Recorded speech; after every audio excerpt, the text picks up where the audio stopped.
السلام عليكم ورحمة الله وبركاته. ازيكم عاملين ايه؟ يا رب تكونوا بخير وبصحة وسعادة يا رب العالمين. اكيد مش هبدأ الفيديو قبل ما نسمي الله ونصلي ونسلم على رسول الله صلى الله عليه وسلم. النهاردة معايا كفتة الرز، يلا نشوف الطريقة يا حبايبي وهنعملها ازاي. طحنت طبعا 2.5 كوب من الرز البلدي، لما خليتهم كده عاملين زي الدقيق. بعد كده حطيت في الكبة بصليتين متوسطين، حطيت عليهم شوية خضرة مشكلين، شبت على بقدونس على كزبرة خضرة، وضفت عليهم كمان قرنين من الفلفل الرومي الأخضر، ومعاهم قرن فلفل حار. فرمتهم في الكبة فرم ناعم جدا لغاية ما خليتهم نزلوا السوائل اللي فيهم كلها.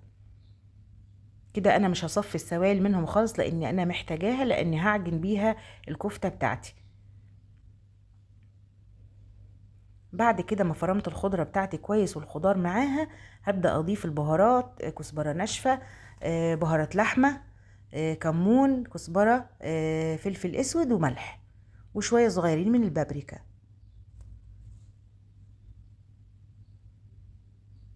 كده مع بعضهم وضفتهم مع على الدقيق بتاع الرز اللي أنا طحنته قبل كده في أول الفيديو.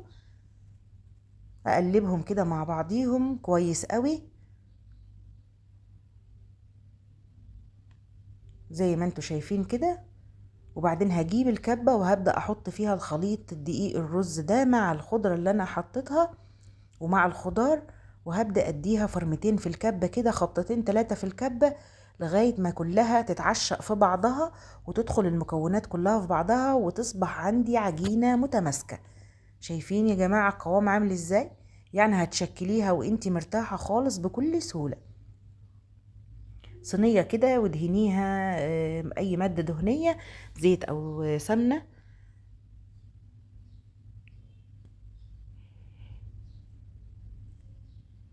وهبدأ أصبع الكفتة بتاعتي طبعا صباع صباع كده. هتشوفيني دلوقتي مش هتاخد مني أي وقت، وكمان عجينتها متماسكة جدا وجميلة جدا، مش هتتعبكم خالص. زي ما انتوا شايفين كده دهنت ايديا زيت، وبدأت أشكل الكفتة بتاعتي وأصبعها.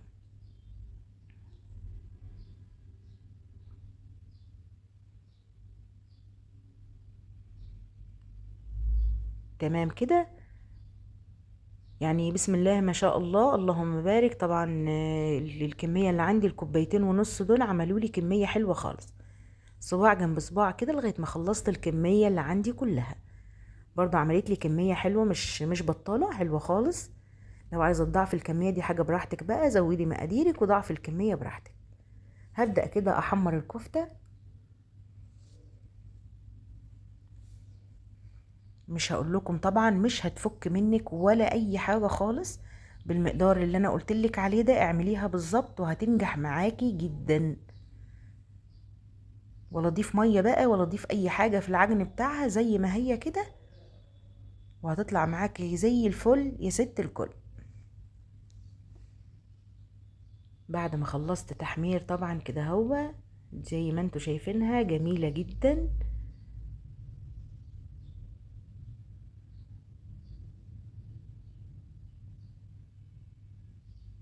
من جوه مستوية ومن بره محمرة وحلوة قوي. طبعا هنشوف دلوقتي هنعمل الصلصة بتاعة الكفتة، عشان دي طبعا الكفتة الرز ما ينفعش تتاكل كده ناشفة لانها هتبقى جامدة شوية، لازم اعمل لها صلصة وتغلي على الاقل 10 دقايق او 5 دقايق في الصلصة عشان تبقى طرية معاكي كده وتبقى سهلة في الهضم.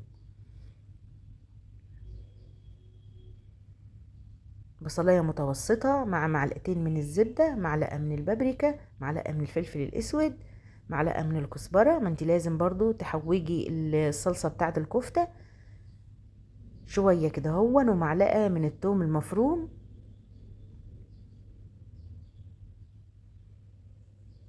وهقلبهم كويس قوي، وبعدين هضيف لهم الطماطم، عصير الطماطم.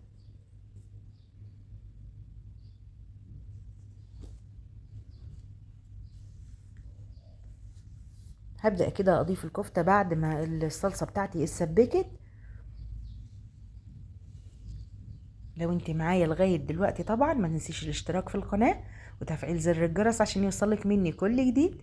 يلا كده كومنت جميل منك يسعدني ويفرحني، واوعي تنسي اللايك يا ست الكل.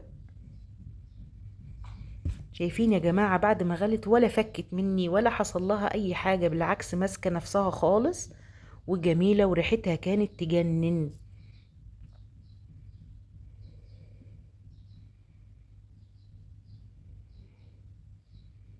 يلا كده وريني شطارتك وقومي اعملي لك شوية كفتة كده.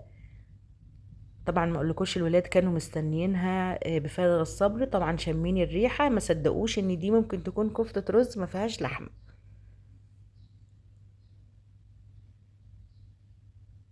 انا فعلا فاجئتهم ساعتها وقلت لهم ان دي كفتة، بس ما قلت لهمش وحكموا بعد كده. فاجئتهم طبعا بعد ما كلوها ان هي ما فيهاش اي نوع من انواع اللحوم. اعتمدي الطريقة دي وهتعجبك جدا، كفتة اقتصادية وعلى قد ايديكي. ويلا يا ست الكل، كومنت جميل منك واللايك لو سمحتوا، لو سمحتوا اوعوا تنسوا اللايك والاشتراك في القناة. يلا كده دعموني وشجعوني عشان اعمل لكم وصفات حلوة وجديدة. حبايبي واخواتي في كل مكان في مصر وفي العالم العربي، بحبكم في الله. يلا كده شجعوني، والسلام عليكم ورحمة الله وبركاته.